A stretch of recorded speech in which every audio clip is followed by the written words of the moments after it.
There has been some improvement in PGT platforms, but I think some of the mistrust in PGT results and the misleading marketing that PGT companies do, I think we as clinicians have to be very transparent in telling patients that there are limitations to PGT, that PGT is a screening test. We have to be clear about that. It's not a diagnostic test.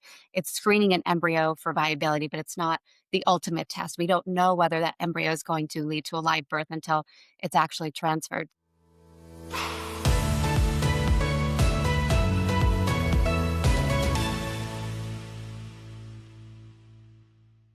Does it seem to you like the PGT debate has been the same arguments for the last 10 years?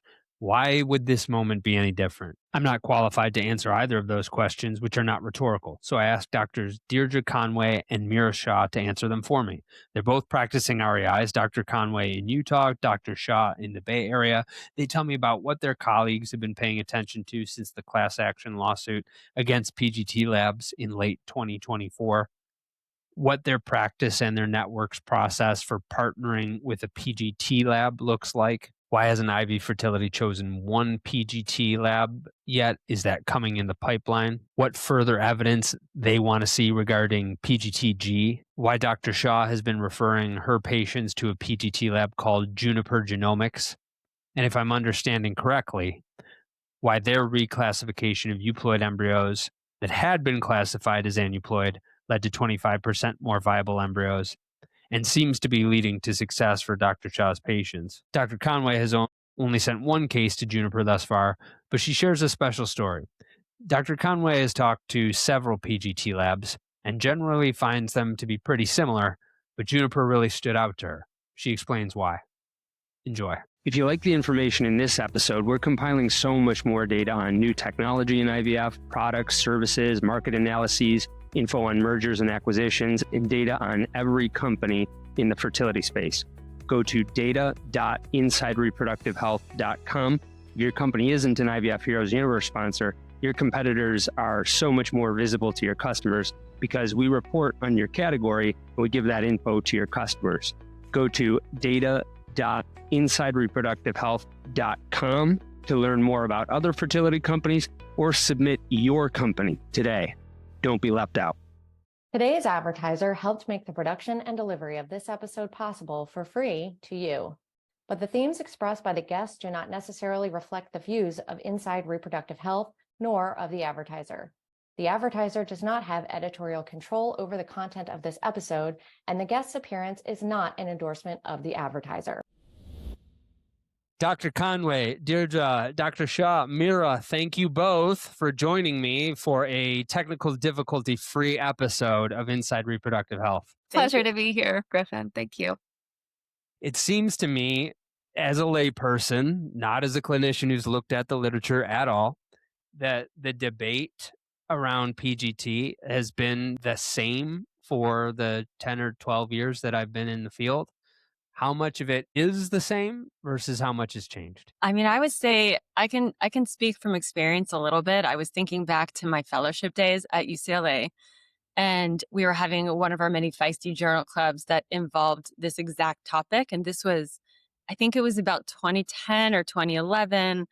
And it was just the same conversation as to whether PGT should even be used and for whom, and does it even really move the needle? I mean, this was actually in the FISH days, like where people were using very basic technology to screen the number of chromosomes in the embryos. And there was so much controversy about it. And I will never forget, in this big room full of a mixture of private practice doctors and academic physicians and all of these fellows, this embryologist sitting there that was one of the senior embryologists in the lab that we used at UCLA, she said, "In my heart of hearts, I know PGT is the future of IVF." And that comment just raised for years, just, so much controversy, and everyone was up in arms in this journal club because it was like, well, where's the data, right? Like, I think that's sort of the heart of it. And I think we've come a long way because obviously there's been so many iterations of different kinds of technology to screen the chromosomes in the embryos. And it's been broken down into the different age groups. And I mean, the technology is changing so quickly, it's almost hard for us as fertility doctors without a genetic background to keep up with it. But at the end of the day, I think we've learned so much. And I think it's definitely very helpful and applicable for certain patient populations, but it is like this circuitous conversation that we continue to have. And I think it's tricky for us also because we're always trying to work within, the confines of ASRM guidelines and be ethical with our patients. But there's so much consumer information out there in the world too that makes it really hard to balance, like, you know, what information do we feel good about disseminating to our patients versus what they're getting from the consumers or just from marketing itself, and trying to figure out like where is that healthy balance and with whom is it exactly perfect for. Why do you think she said that in her heart of hearts, she just knew that PGT was the future? I think she just felt like we were on the brink of something huge within our specialty. And I think she believed in it. And I think she maybe appreciated that there would be changes that would make it better and we'd learn more. But like at that point, I think it was still, I mean, that was right, like you said, 10 to 12 years ago, where it was like the technology, for lack of a better word, it kind of sucked. Like fish wasn't great. And like it just was terrible technology at that point. But I think she felt like it was like ICSI, right? Like there was just this major change that was about to happen in our specialty that was going to move the needle in a really positive direction. But she couldn't exactly explain how that was going to happen and how it was going to shake out. So I think she believed in it, but it was like the data was still not there. So why does the debate still seem so circular, Meera? Is it because we haven't had sufficient scientific evidence mount on either side, or is it that more or less an equal amount of scientific evidence has been piling on each side of the scale? What's going on? Made a lot of progress in the last 10 to 15 years. I mean, if you look at the utilization of PGT in all IVF cycles in 2011, it was under 5%. And now it's over 50%. And many clinics are doing all PGT cycles. So clearly there's been some compelling data that supported the use of PGT for embryo selection. And I do think that the data in certain populations is, again, compelling, that it improves live birth rates, that it reduces miscarriage rates, and that it promotes the single embryo transfer.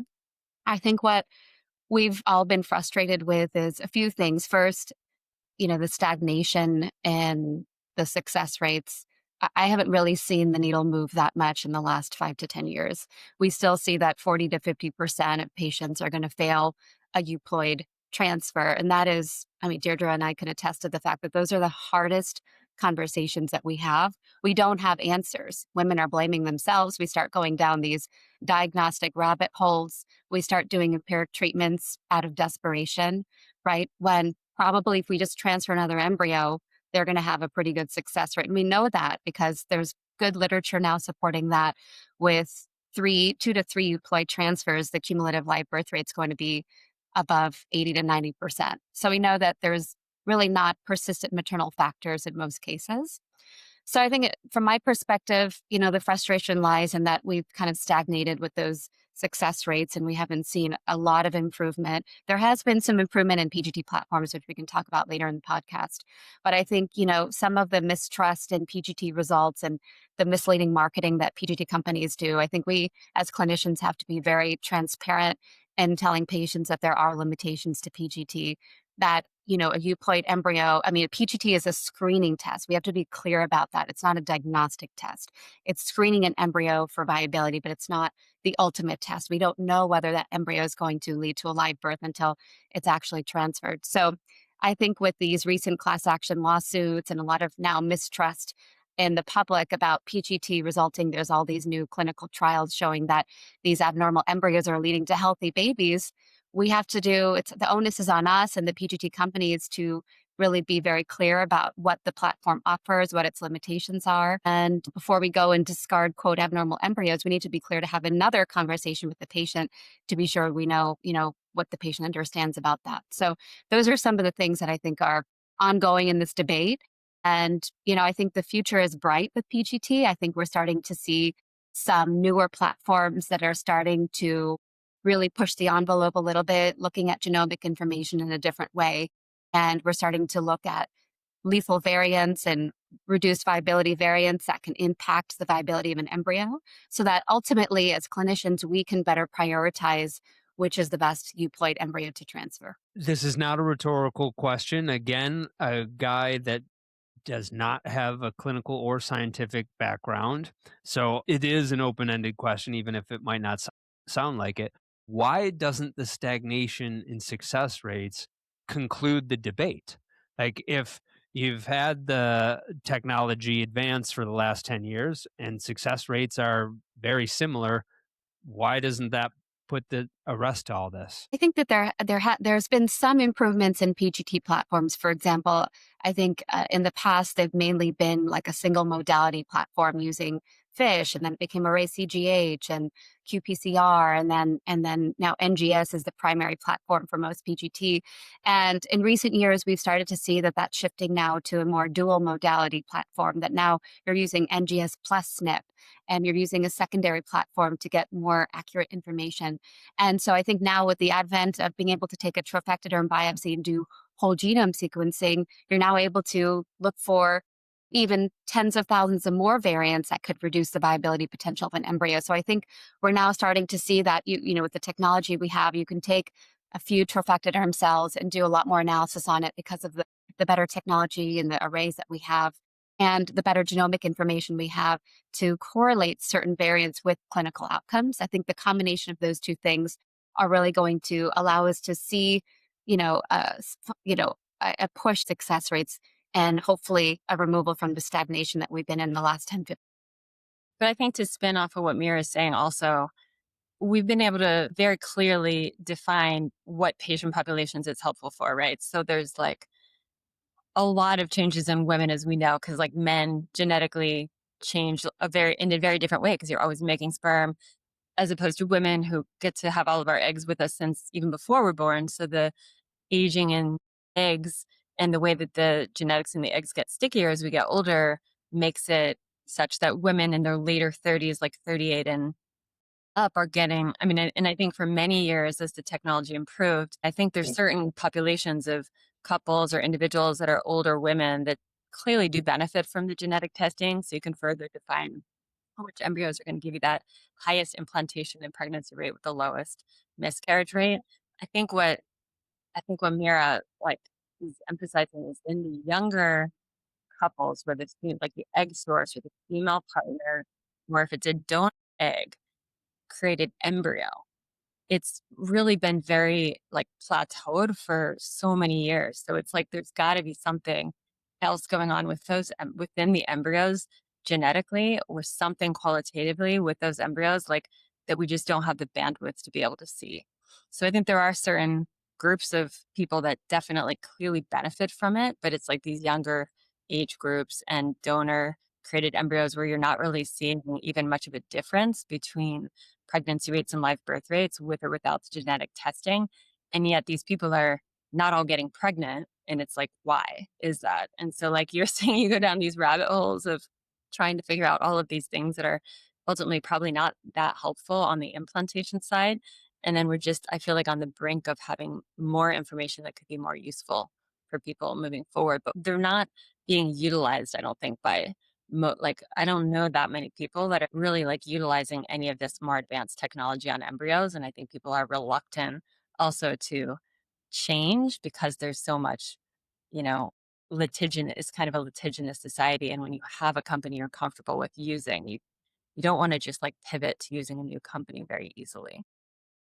When you stratify the data based on those particular patient populations, do you see a more meaningful impact on success rates? I mean, we personally are very conservative with the genetic testing. I mean, we've used the same genetic testing company for like 7 or 8 years in my clinic because we are so nervous about changing.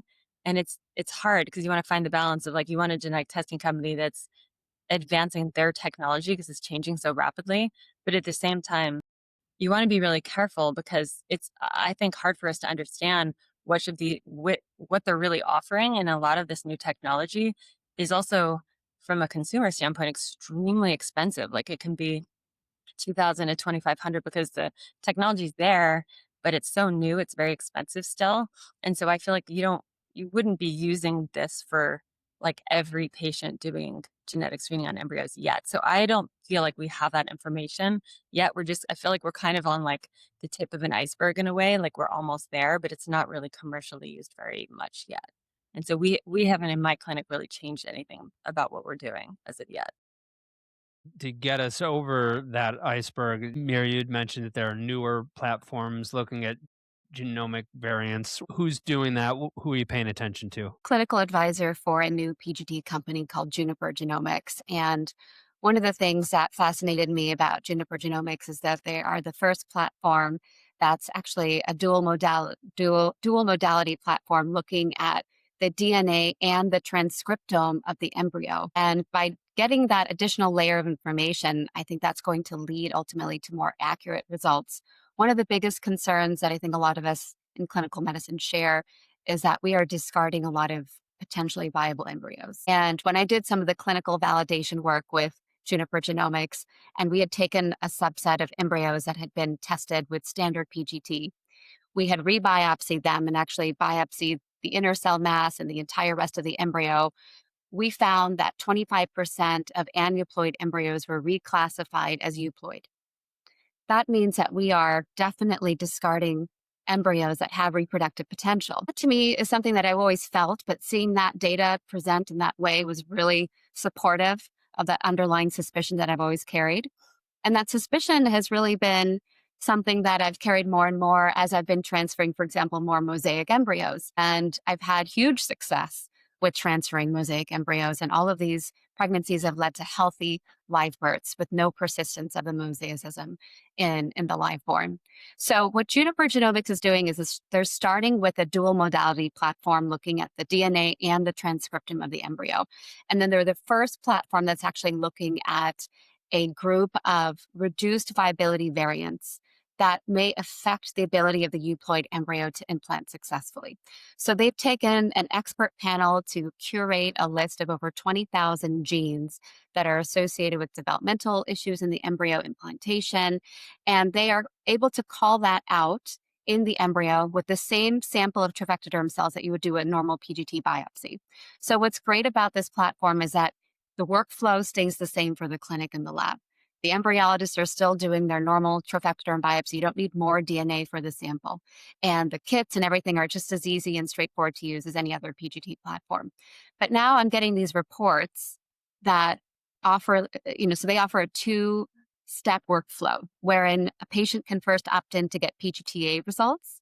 And then once we review that PGT-A result, we can go into PGT-G, looking at a deeper dive into the genome, looking at these 20,000 variants in the genome that may affect viability so that we can then further prioritize which euploid embryo may have the highest reproductive potential. And our patients are really, really interested in this information. I'm based in the Bay Area where our patients are eager to get as much information. I have patients that are optimizers that want to optimize everything from their very first site. And then I see a lot of edge cases where patients have been to 3 other clinics, done 5 other cycles, and are coming to me as the last resort. So this platform I'm using for those patients, but also just it's become our standard platform for all patients because I'm finding that, number one, we are seeing more euploid embryos called. So almost every patient that I've seen of all age groups has had at least one embryo to transfer. And this isn't compared to our traditional PGT platforms where I feel like a lot of patients are getting no euploids, having to do second or third cycles. And that's a huge cost burden on the patient, not to mention the emotional toll. So I'm finding that this platform is valuable to me because it's allowing me to have more confidence in transfer an embryo with a higher success rate. And I am actually seeing that. I've had almost 100% implantation ongoing pregnancy rates in the transfers that I've completed so far. I'm also finding that the patients are really appreciating the additional layer of information, the ability to be able to rank their euploid embryos by something more than just the morphology. In fact, it's really interesting to see that what I would have ranked as the best embryo to transfer based on morphology is different than what the Juniper platform might tell me is the best embryo based on what reduced variants we're detecting in that embryo. So I think we're just getting more information. It does bring about more nuanced, complicated conversations with patients, and that's why their team has a really wonderful group of genetic counselors that are able to do pre-test counseling, post-test counseling and everything in between. I think that's so vital to any new PGT platform that's offering something more and unique, is having those resources to make sure that burden doesn't fall all on the clinician. And they are able to do that. So I think the combination of more information, better prioritization of the embryo selection choice, and patients really loving this additional information has led to some great success in our clinic. Written up down some follow-up questions to ask for that. But Deirdre, I want to understand at what point you have to make these decisions as a group at the practice level, at the network level. You mentioned that at a company-wide level, you're using the same lab that you've trusted for a while. What goes into the decision-making process to decide, we're going to try some other folks, or we're going to vet this lab to see if they still are the ones, and when is it appropriate to do that all in lockstep versus this doctor can just order from the lab that they want to, and that doctor can just order from the lab they want to? I mean, I think that's a great question. Definitely think it varies from clinic to clinic and lab to lab. It depends on the network you're in. As you know, everybody's consolidating these days. And so, depending on the different networks, I'm sure that they have certain regulations that you have to work within a certain genetic testing company, and all the clinicians are just going to kind of fit that mold. Our practice has been a little bit different because we started as a tiny little boutique practice. We had two other physicians, and I was the third physician joining. This was in 2012 when I moved from California. We were kind of using two different companies, but as our practice grew and things got busier and we needed it to be more streamlined, we felt like it really was much safer and regulated in the lab if we all agreed upon one PGT company to be using, just for workflows, nursing, portals, patients, everybody involved, of obviously the embryologists that are working with the samples and the kits and everything. So there are exceptions. So within our practice, we use one genetic testing company, and we have decided that that makes the most sense for safety, efficiency, and also just like quality control and optimizing outcomes for our patients. So we used one, and we kind of all agreed. We had a whole very nerdy system that we used, where we like ranked each one, and we looked at all the different platforms. And I think I probably understood only half of it, but because a lot of it is like very technical, right? Like all these different platforms that Meera was talking about, and really trying to dive into understanding like what are the pros and cons of the different platforms that are used when they're changing so quickly can be kind of tricky, but and also has to do with just customer care and just talking through the grapevine. And so we had our embryologists kind of stratify pros and cons of the different genetic testing companies. And then we kind of voted and made a unanimous decision to use one. Of course, there's exceptions occasionally just based on insurance coverage and things, but for the most part, we use one company. There has been discussion of trying to create a little bit even more uniformity on the platform. I'm part of IVY Fertility. And so it would be amazing if we were all using the same PGT company, but it's just that, I think when you have these systems in place and they're working for you, it's a hard thing to change. Amy Jones, Ivy's chief quality officer, was supposed to join us for this conversation. We ran into some technical difficulties. So some of those conversations that I would have pushed to her are just going to have to fall in your lap, Deirdre and Meera. So you're just going to have to pick up the slack somehow. So even if you have to fake the funk, what's in the way of that happening at the IV level right now? Why didn't it happen 2 years ago or 6 months ago? What still needs to be resolved? I think for one, just as I mentioned, like each clinic and each lab, it's like, why fix it if it's not broken? I mean, one of the most traumatizing experiences to me as a young fertility doctor early in my practice was I had a patient with a misreported result for a genetic test that was a PGT-M case that was for a single gene. And they reported it as a carrier when in fact the embryo was affected. And that child was born with cystic fibrosis.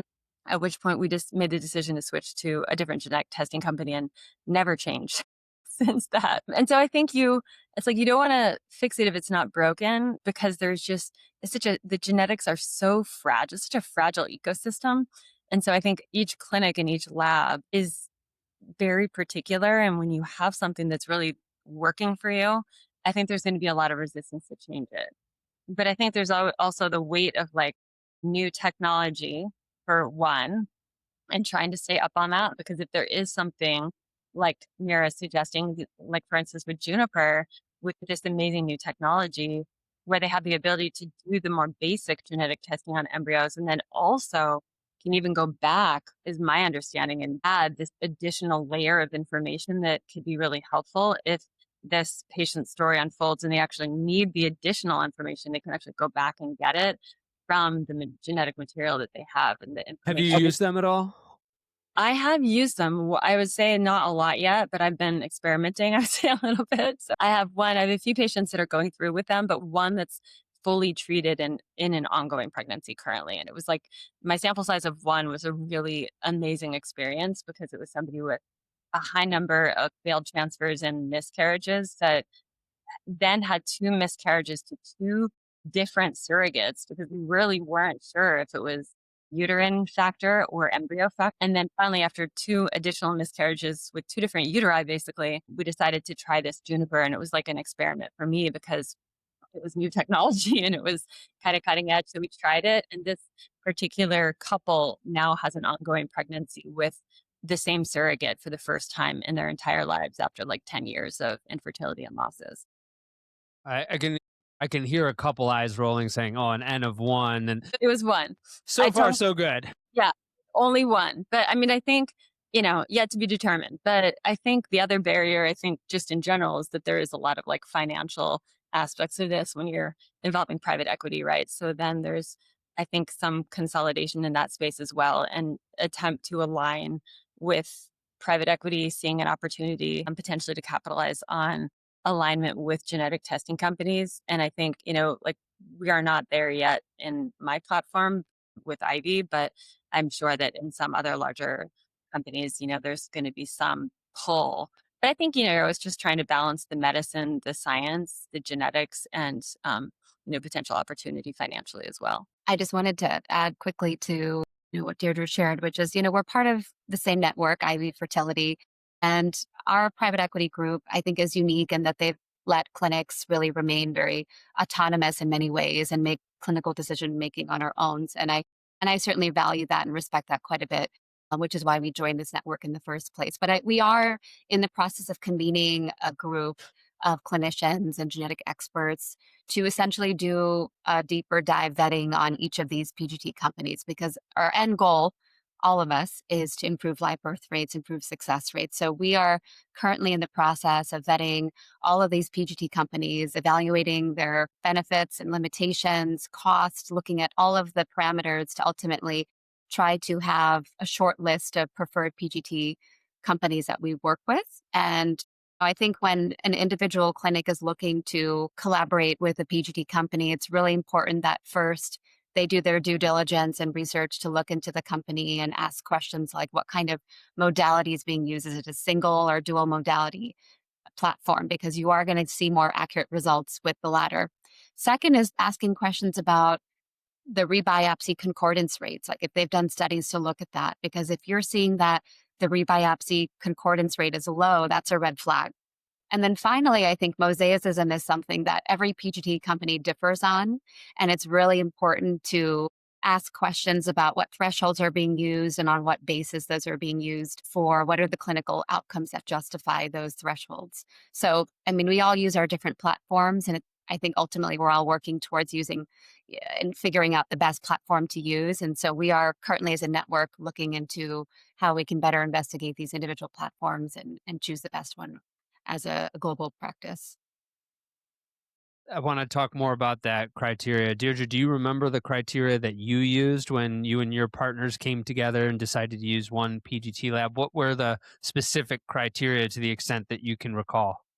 I mean, it was 8 years ago that we switched, but it was at that time the best technology that we had, which I think at that time was like RACGH, and that was sort of where it was at.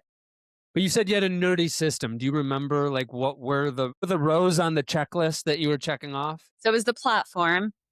I mean, and even then, I think we were discussing like percent mosaicism or no read also, because sometimes you'll get no read embryos where there just is no result. And I do think some companies have higher and lower no read rates, which is really frustrating for the patients because then they have to go back and decide if they're going to transfer it without the information or biopsy the embryo, which is not ideal. So that was part of it. And then I think it was also just a little bit reputation, honestly. And that was a whole column, just who we know that uses them, what their experience has been with them, both from a scientific standpoint, just the results that they get, but also customer service, because some of the genetic testing companies can be, from a scientific standpoint, great. But if the patients are having a really bad experience with their side of it from a customer service standpoint, then it reflects poorly on us as well. So even though I think, obviously, like you said, at the end of the day, it's success rates and moving the needle with live birth rates, so want our patients to have a great experience throughout the process, and it is a reflection of us. So that was part of it. And I think it was both the embryology side and the clinical side, talking to like friends in other practices that use them and seeing what their experience has been. And then what we did is we had like our top two based on the platform experience. And also our nurses would do like a little meet and greet with their clinical team and like get a chance to look at the portal, see how it would look for the patients, for the nurses. And then we like tried each of them for a few months. And then we sort of exchanged notes, compared them, and made that final decision on who we chose.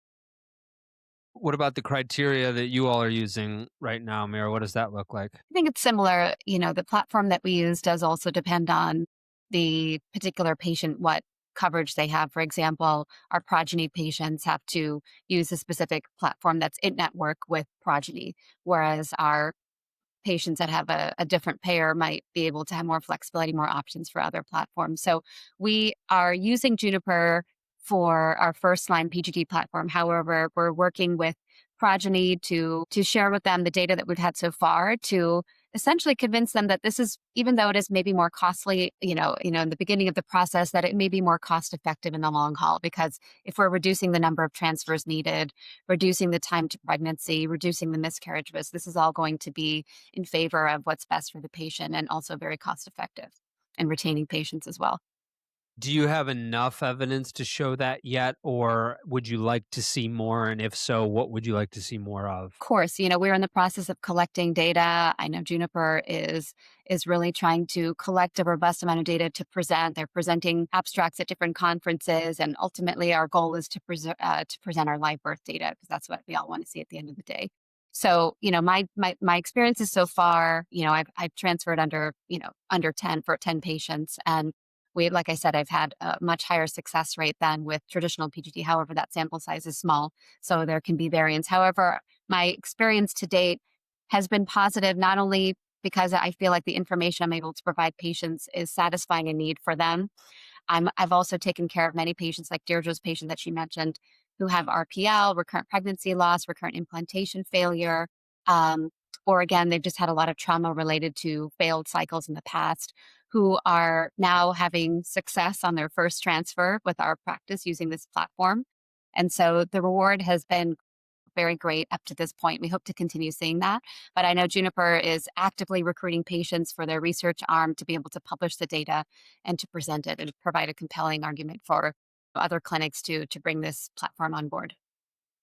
So it sounds like so far so good. We all want a bigger sample size. What's customer service been like for them? Because I think that to your point, Deirdre, some labs over invested in customer service, or I shouldn't say they over invested in it, but they sort of bundled it in, but it was a huge cost and it wasn't sustainable. And we saw what happened to PGT labs. Could make me cautious about other PGT labs. Like, are they going to be able to provide that customer service? What's that been like so far in your small sample size, Meera? It's been very good so far. I mean, from my lab standpoint, they're finding that the workflow is no different than working with any other PGT platform. The kits are very easy to use. The loading of the samples is straightforward. The communication with their lab team is great when samples are received and when it's undergoing processing. They have a portal now where we can access information, download reports, schedule consultations pre and post cycle to review all the information with the genetic counselors. Very positive. So far, they're very open to feedback, and feedback that I've shared with them has been immediately implemented to create a really positive patient experience so far. Do you have to do PGT-G to see that difference in classification of euploid versus aneuploid, or can you see that sort of difference with just PGT-A? So they have a two-step workflow. So initially, embryos will go through standard PGT-A. Again, it's using their DNA transcriptome platform to get more accurate results. And then once we have those results, patients can opt in or out of doing PGT-G. Most of our patients are opting in to do the analysis so that we can further prioritize which of their euploid embryos are best for transfer. But the PGT-A part is no different than any other platform where you're going to get a readout that says euploid, aneuploid, potentially mosaic if they believe that there's true mosaic signal in the embryo. So that part will look identical to what other PGT-A reports will look like. And then the secondary analysis with PGT-G will give you the deeper dive and give you a more in-depth analysis into which embryos have reduced viability variants that might affect the success rate of those embryo transfers. We still offer transfers of all of those embryos, but we might caution the patient differently. We might counsel them differently. We might potentially even talk to them about doing more cycles to have a larger bank or more embryos banked. But it is able to help us triage the decision making after that cycle is completed. Deirdre, if we're having a different conversation 5 or 10 years from now, that the scales have tipped one way or the other in this debate, what will have had to have happened for that to be true? I think that, I mean, that's a great question. I think it would need to become more mainstream. I think that we're still just on the verge of this, right? Because I think Meera is like on the cutting edge using this technology, and there's so many other companies out there that are fighting for a little bit similar but different space. So I think it's going to have to sort out which ones are really helping to optimize the patient experience, but also like at the end of the day, pregnancy rates for these people that we see every day, all day, are the miscarriages and the failed transfers. But then there's these other companies out there doing similar types of technology, but it's looking at like different panels of genes for other markers. This is like the whole other, I don't even know, it's like the elephant in the room. I'm not sure I even want to bring it up, but it's the PGTP conversation, which is like, there's a lot of these startup companies that are finding gene associations that they're then searching for in the embryos and then they're giving what's called a polygenic risk score. And this is a whole different type of technology looking for risk of certain types of like neurodevelopmental problems. And this is where the whole slippery slope is with, are we performing like eugenics where people can select eye color, hair color, look for genes for intelligence. And so that's the whole conversation that is out there in the world, right? And ASRM, our guiding body, is trying to restrict some of this because it's a slippery slope between trying to help improve outcomes and getting into like all of this other stuff that a lot of the other genetic testing companies are doing right now. So I think there's going to have to be some sorting out of like what is really good science and what is not and very well validated. And so I think we're like trying to figure out the science and what really does improve outcomes and gather more data with companies like Juniper. So I think like that's why I felt when I met with them, because we meet with so many different genetic testing companies all the time. And I'm generally not very inspired, to be honest, like because they're very similar. And when I met with Jeremy, who's the CEO of Juniper, I was like, this is extremely cool. Like, I'm actually really excited about this. And I think like, Why? What made them stand out? Because you've talked to a lot of them, and like you said, most of them seem kind of similar. What made because that this group different? technology, like what Meera was saying, is really different because they're looking for these critical genes that are related to embryo development. And like in my patient in particular, and again, sample size of one, like take it with a grain of salt, but they were able to isolate a specific gene that the female partner was carrying, and it was going into all the embryos. It was like very critical for embryo development. And so she, she had embryos from a donor egg, her partner's sperm, and that was the one embryo that actually made it through to like now the second trimester. But they're actually able to like isolate very specific critical genes that are associated with embryo development. And so I think that there's some technology that's just exciting, but it's going to take a few years for enough patients to go through this process of, I think, honestly buying into it and trying it so they can increase their volume and get some better data as they get more numbers. Ultimately. I imagine if you're doing PGT-G, you probably don't even want to be thrown into the same conversation as PGTP. Is that right? We're very distinct from one another. And as Deirdre was saying, and the ASRM Ethics Committee just released a statement, I believe in December, stating that it is not ready for prime time. And it's really a low fidelity approach. What's where not ready for prime time? Sorry. PGTP, the polygenic risk score, and the ability to prioritize embryos and assess health. I mean, let's be clear, PGT, there's no technology that can guarantee a healthy baby, right? We're doing tests for viability, but that's very distinct from looking at health. And polygenic risk scores are looking at data sets that correlate certain variants with genetic risk and health conditions. But we know that a lot of these conditions are multifactorial and have very significant environmental factors that contribute to ultimate risk. So PGT-G is distinct from that because, again, it's a more high fidelity approach. It's specifically looking at genes that are causative of embryonic developmental issues, not just correlated with, but they cause a lethal abnormality or variant in the embryonic development. So they're really distinct from each other. And I think Juniper has been very clear to steer clear of that and to focus just on viability variants and not polygenic risk scores. What does ASRM say about PGT-G? I don't think there is any state. I mean, it's so new. That's the thing. It's just such a brand new technology that I'm not sure that, and I, like Meera said, it's like, I know Jeremy's been out there. He had so many talks and posters and abstracts at ASRM. So I think there's a lot of there's a lot of buzz about it, but it's just going to be time so that we have more data to really feel good that it becomes a little bit more mainstream. And then I hope that as it does become utilized more, then it becomes sort of like an economy of scale where it'll become more affordable, because right now in my community in Utah, it's very different. My patients are very cost effective, a little more conservative. So it will not be that affordable, I think, for a lot of our patient population, but there are certain people where it's just amazing for it, or those people that really want that additional information and that would benefit from it. But I think hopefully over time, as it becomes more popular, it will also become more cost effective and more mainstream. I'm sure if you're a PGT-G lab, you want to get lots of cases from doctors and you want to have super users because you want to become a viable broader scale platform, and you don't just want to be the edge case lab, right?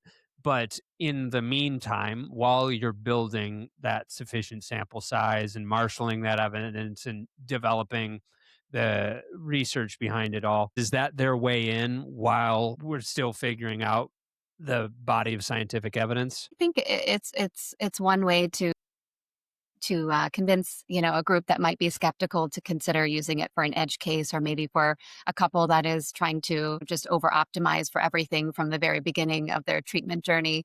But I think in our case, in our clinic's experience, we've been using it for all patients, really, because I find that one of the greatest advantages of this platform is that, because again, it's looking at transcriptome data and DNA information, that we're able to have a lower false positive and false negative rate. We're able to, I believe, call more euploid embryos. And that I've seen play out in all of the cycles that I've done so far with them. And even for my patients who are over 42, 43, where typically those patients are doing 2 or 3 cycles just to get one euploid embryo. Anecdotally, of course, this is a small sample size, but I'm finding that those patients are getting euploid embryos a lot sooner than what I usually typically see. So I think that seems to appeal to a lot of people when I share that with them, because I feel like we all have a healthy skepticism around PGT. I think we all share a concern that we are discarding a lot of viable embryos, and that's come about with some of the data on mosaic embryo transfers. Now we're seeing more data come out about segmental embryo transfers. We're seeing that 20 to 30% of those are leading to healthy live births. I think the skepticism is something that we're all feeling and seeing. And so we all want to be able to have more confidence ultimately in our results. And I feel that using this as a first line platform, even if it's just the PGT-A part, and having that PGT-G be a secondary analysis that patients can opt into upfront, or as Deirdre was mentioning, if their transfer fails and now we're trying to retrospectively evaluate that cycle to decide what our next steps are, that can be done. That DNA is stored, that PGT analysis can be done, that deeper dive can be done in the future to look back at the cycle failure and better understand what the root cause was. Honestly, that's almost the most amazing to me from a very practical perspective for, the patients. You don't know when you're going into treatment, like this particular patient that is my sample size one so far. I mean, she came to me just infertile for a year and started through the whole painful process of like the less aggressive treatments with IUIs, and then because they had unexplained infertility. And then they go through these embryo transfers of genetically normal embryos having miscarriages. And then, like 5 years down the road, are wanting this additional information. And then they went backwards and tested their genetically normal embryos to find out what the problem was, and actually did isolate a couple different things. But I think it's really cool that you can do it that way, because I think the price structure is different if you're just initially doing the more basic PGT-A. And then most of the people that we're talking to every day about failed transfers or miscarriages, if you played embryos, you're not expecting that's going to happen. And so it's really nice to be able to go backwards and get that information afterwards without doing any additional manipulation on the embryo. Well, I look forward to bringing you both back on to keep our audience updated on this topic as time progresses, because one, we'll have more evidence in the coming years and we'll have more to talk about. And two, because we got a really late start for some technical difficulties today. So Dr. Deirdre Conway, Dr. Meera Shah, thank you both so much for joining me on the Inside Reproductive Health podcast. Go to data.insidereproductivehealth.com. That's where we're compiling so much data on new technology in IVF, products and services, market analyses, info and mergers and acquisitions. Every data point that we can on the field writ large and the companies in the fertility field, we're compiling there. Go to data.insidereproductivehealth.com as we build that over time. And if your company isn't an IVF Heroes Universe sponsorship, your competitors are getting more visibility because we report on your category and we give that to your customers. We do that multiple times per year, and we do it around big events like ASRM and ESHRE. Go to data.insidereproductivehealth.com and submit your company today. Don't be left out. Today's advertiser helped make the production and delivery of this episode possible for free to you. But the themes expressed by the guests do not necessarily reflect the views of Inside Reproductive Health, nor of the advertiser. The advertiser does not have editorial control over the content of this episode, and the guest's appearance is not an endorsement of the advertiser. Thank you for listening to Inside Reproductive Health.